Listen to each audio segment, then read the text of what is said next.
before we get started with making our poms, I kind of wanted to show you how the pom process starts.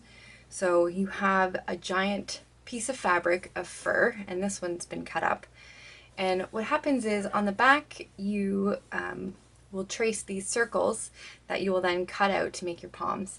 And I create templates to trace, and as you can see, they're very well loved and used, but they're on thick paper, just like a food carton box that I've cut up, and I've labeled this is a 5-inch diameter and this is a 6-inch diameter. Most of the poms that I make with the 5-inch. I just like that size the best. I feel like it's just big enough, but we all do love a good oversized pom, so there is a 6-inch available. So you would take your template and you would trace on the back side of the fabric all the squares that are all the circles that you can make, and then you will cut it out.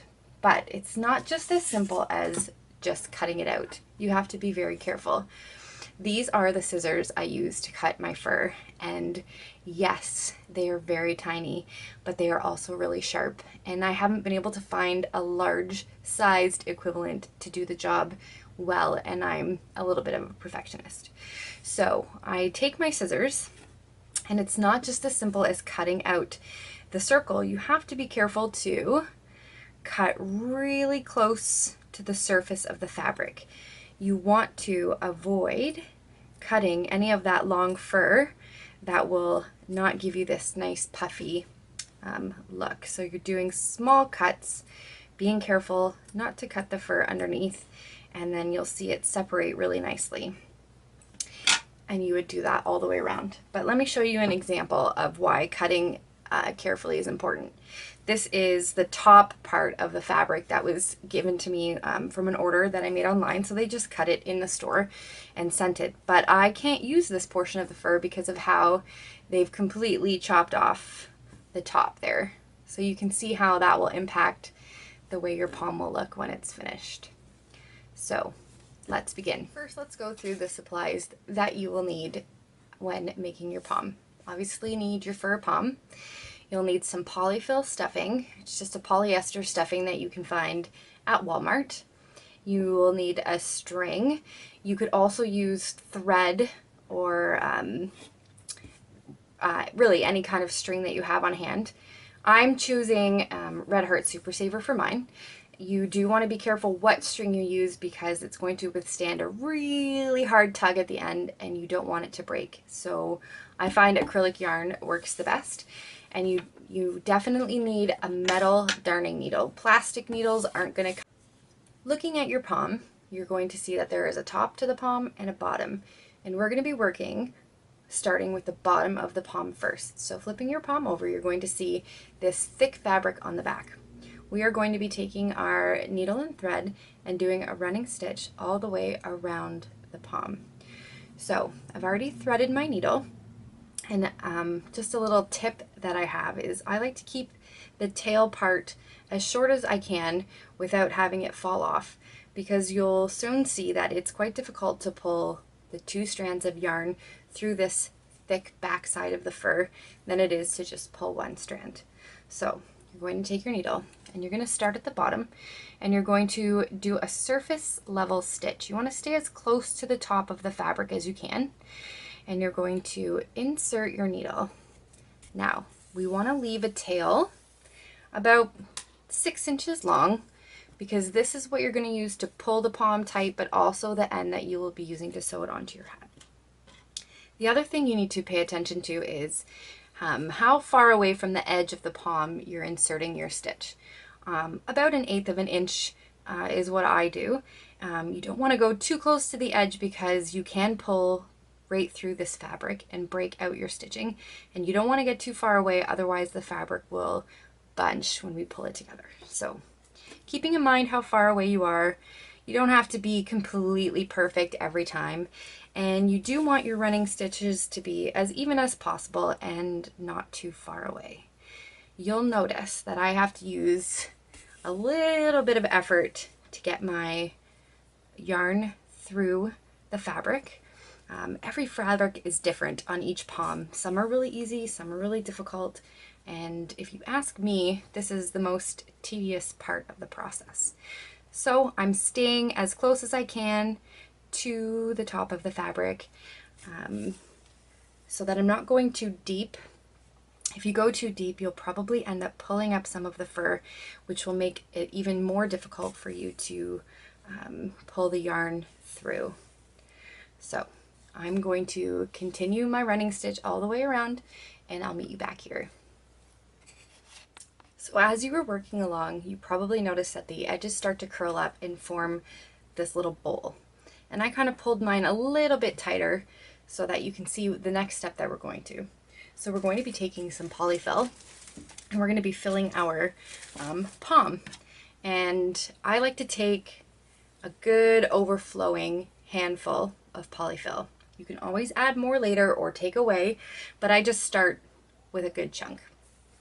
And then I roll it up as tight as I can in my hand to make a small ball, and holding the two strands together and putting it in, I start to tug on my pom and make that gap a little bit smaller. We're not closing the pom completely yet. We're just starting to get that polyfill in there. I also like to do a little wiggle and kind of jiggle the polyfill all around into all the spaces to see if I need more or if I have too much. If you have too little, you'll feel lots of space and gaps, and if you have too much, it will be overflowing here. So you want to try to find the right balance. I prefer to go a little bit more full than not, because the pom won't sit nicely if it doesn't have enough stuffing. So I am pretty happy with that. It's sitting right at the top, and now I'm going to start the process of closing my pom. So I left my darning needle on while I stuffed my pom. If you didn't, that's okay. Just put it back on one strand. And what we're going to do is we're going to be taking our yarn and doing an X sort of through the middle of our pom. We're going to go across this way and across this way. And so you're going to take the one side, I always start with the left side, and you're going to make sure this right side is not twisted. You want to keep them separate because it will affect that final pull. So making sure they don't tangle, you're going to take your darning needle and go through the other side of the circle. So it's a little finicky.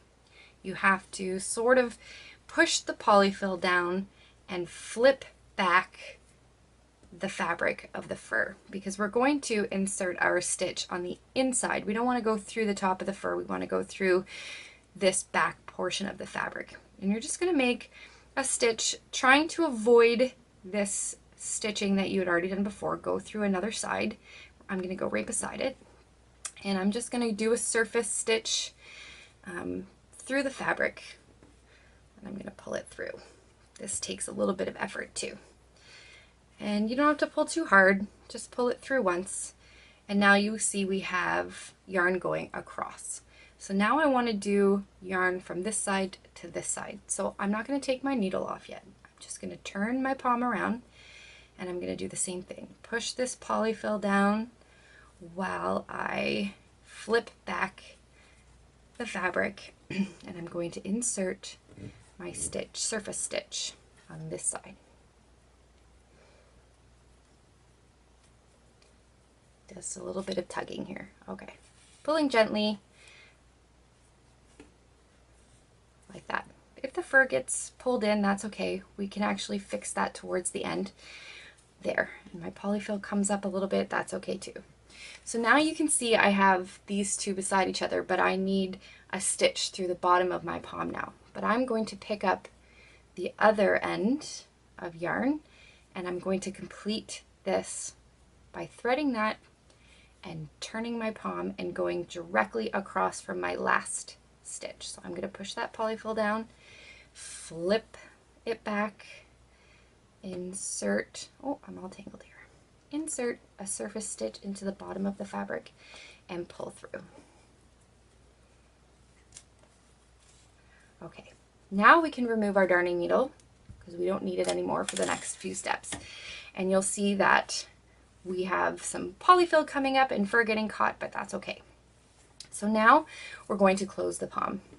I like to keep 2 fingers in and give a little tug on each strand and close that gap. I want to keep the polyfill as much inside as possible, so that finger helps me do that. And then I pull tight and the palm is closed. But now we're going to double knot it and make sure it really stays shut. And this is where having the right type of string or yarn matters. So I give it a really strong tug, and then I just do it twice. If you feel that any of your fur has got caught in it, I just like to take the end of the darning needle and kind of just pull it out. But this part of the pom is what gets attached to your hat. So if you want to, you can tidy up the lengths of your yarn, and I always like to give it a good shake. And then I always do a little bit of quality control. How does that polyfill feel in there? Is it settled? And there you go. You have completed your first pom.